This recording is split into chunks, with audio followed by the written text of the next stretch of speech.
Départ ce soir pour Emmanuel Macron, nous dit l'Élysée. Bonjour Bruno Darroux.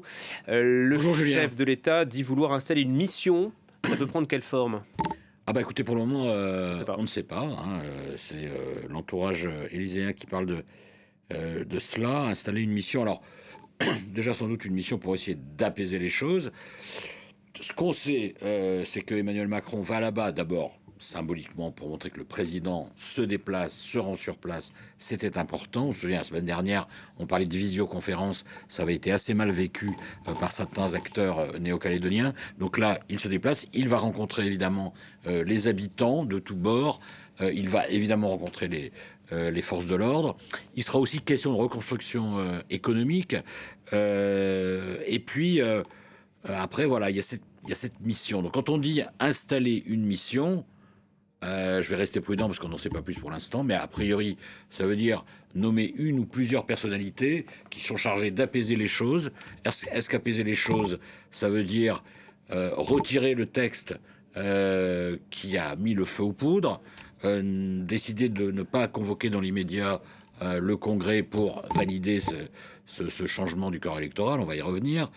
Voilà, tout cela, pour le moment, ce sont des questions, mais il y a un geste, fermeté et dialogue, en quelque sorte, et le président de la République va rester sur place 12 heures, apparemment, donc, parce qu'après, il faut rentrer, il a évidemment d'autres rendez-vous, le vol est très long. Est-ce que ce passage éclair va suffire à apaiser les choses? Il faudra voir ça d'ici la fin de la semaine. En fait. C'est vrai que le destin de la Nouvelle-Calédonie est en train de s'écrire aussi à Paris, puisqu'il y a cette réforme constitutionnelle qui est en cours en ce moment. Et donc, l'un des textes qui fait polémique, et qui ne plaît pas aux indépendantistes, la réforme du corps électoral. Voilà. Qu'est-ce que ça dit alors? Ce texte, il a été voté par le Sénat, il a été voté il y a quelques jours par l'Assemblée nationale, mais comme c'est une modification du corps électoral, ça doit passer devant le Congrès. Et c'est ça qui a mis le feu aux poudres.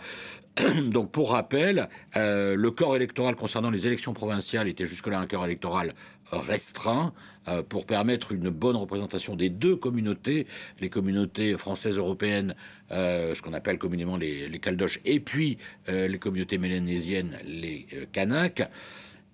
Mais ça, c'était prévu de manière provisoire, car on était dans un processus de décolonisation.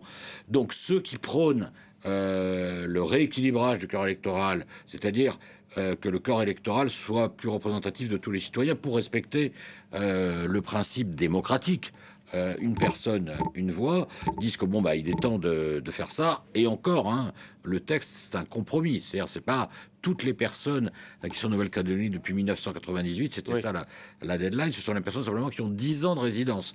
Donc ça ne rajoute pas toutes les personnes qui pour le moment pourraient voter. C'est 25 000 oui, quelques milliers de personnes qui sont rajoutées au lieu d'un peu plus de 40 000, je crois. Donc il y a ceux qui disent ça, et puis en face il y a les Mélanésiens qui disent non, mais en faisant ça sans consultation et en le faisant en plus de manière détachée de tout ce qu'on devait régler entre nous, de faire un accord global, c'est une forme de provocation.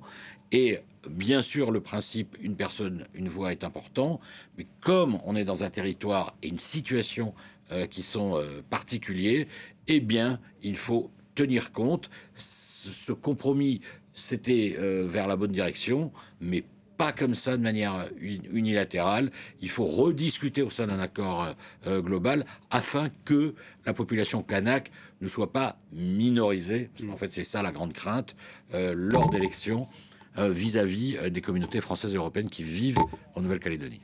Merci pour cette pédagogie.